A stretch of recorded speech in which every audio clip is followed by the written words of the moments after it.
Incident at the Window. It chanced on Sunday, when Mr. Utterson was on his usual walk with Mr. Enfield, that their way lay once again through the by-street, and that when they came in front of the door, both stopped to gaze on it. "Well," said Mr. Enfield, "that story's at an end at least. We shall never see more of Mr. Hyde." "I hope not," said Utterson. "Did I ever tell you that I once saw him, and shared your feeling of repulsion?" "It was impossible to do the one without the other," returned Enfield.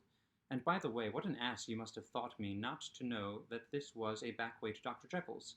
It was partly your own fault that I found it out, even when I did."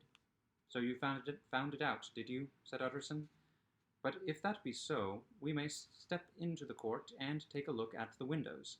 To tell you the truth, I am uneasy about poor Jekyll, and even outside I feel as if the presence of a friend might do him good." The court was very cool and a little damp, and full of premature twilight, although the sky high up overhead was still bright with sunset.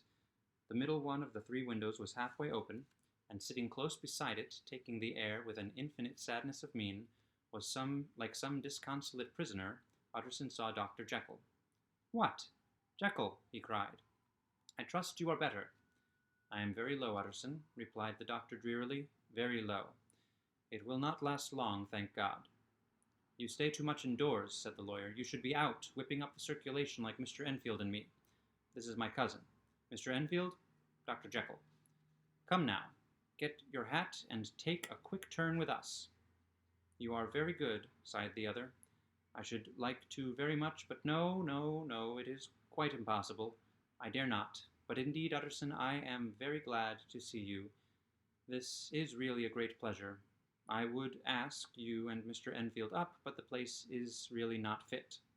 "Why then," said the lawyer good-naturedly, "the best thing we can do is to stay down here and speak with you from where we are."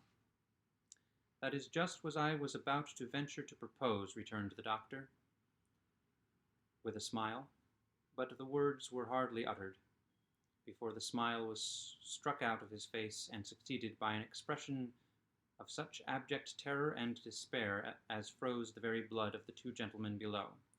They saw it but for a glimpse, for the window was instantly thrust down, but that glimpse had been sufficient, and they turned and left the court without a word.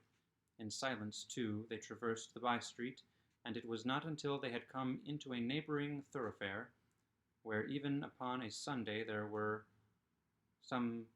still some stirrings of life, that Mr. Utterson at last turned and looked at his companion. They were both pale, and there was an answering horror in their eyes. God forgive us," said Mr. Utterson, but Mr. Enfield only nodded his head very seriously and walked on once more in silence.